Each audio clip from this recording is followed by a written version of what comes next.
There's a lot of stupid game theories out there, and when you consider how bad most Fire Emblem theories are, it's no wonder YouTubers like Matt Pat and Loxton avoid it like the plague. From the dawn of time, Fire Emblem YouTubers have asked dumb questions about Fire Emblem. Like, who are the canon parents of Awakening's kids? Is Camilla mentally ill? And probably the dumbest question of all, is there a Fire Emblem timeline? One such dumb question is, are Morgan from Awakening and Mark from Fire Emblem 7 the same character?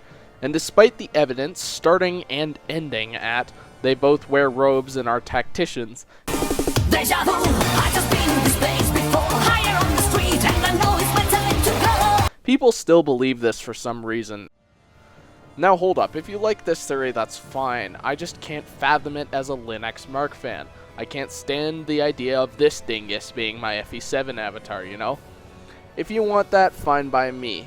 But you at least need to listen at how flawed and baseless this theory is, and that the two major pieces of evidence that you seem to suggest are easily discredited and disproven. Argument 1. Naming conventions. So what I think got people talking about this theory in the first place was the fact that Morgan's Japanese name is Mark, spelled with a C so it becomes unisex, thus keying people into a possible connection. And there seems to be this one name per character bullshit that people sway around as evidence.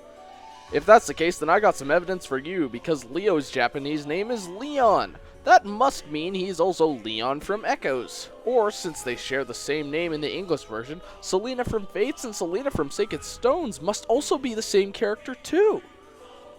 See how stupid it sounds when I say it out loud? This Norian prince is not a Valbar-loving archer from Valentia, and this pure concentrated tsundere bicholoid is not a female Camus.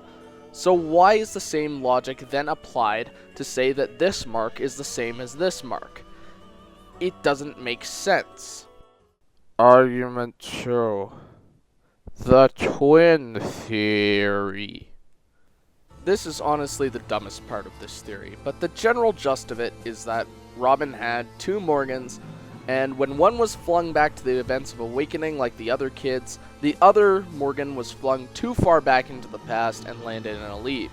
Firstly, this whole twin thing comes from the Future Past DLC, which mind you never says the Morgans that appear there are twins, at least it doesn't outright state it anyway, or that the Future Past is even canon, which I'm very inclined to say it's not for several reasons, but believe what you want though.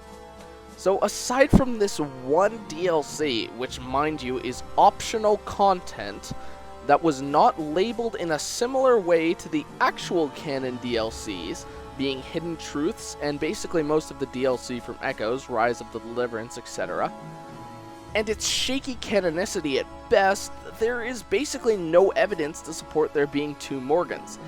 And before you sound off in the comments saying, oh well, Morgan lost their memory, so of course there's no evidence of them having a twin.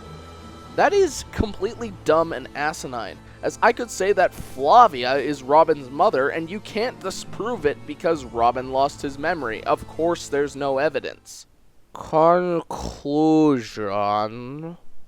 Morgan and Mark are not the same character. But in all reality, what's probably going on here is that the Awakening developers put a fun little Easter egg in their game and people are looking at it way too deeply. Just before you jump to conclusions about anything, think a little and try to point out the holes in your own argument before you make it. I have been ZerkMonsterHunter 4. I will see you in the next video, and as always, happy hunting.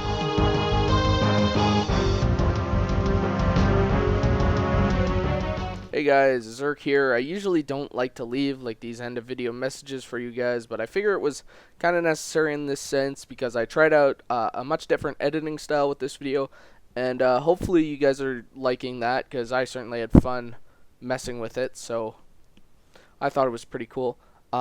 Just gonna say that I'll leave a comment pinned where you can tell me all the weird, strange, and like out there Fire Emblem theories you've come across. And maybe I'll make a video on why they're good, or why they're bad, or why they're just stupid like today's theory.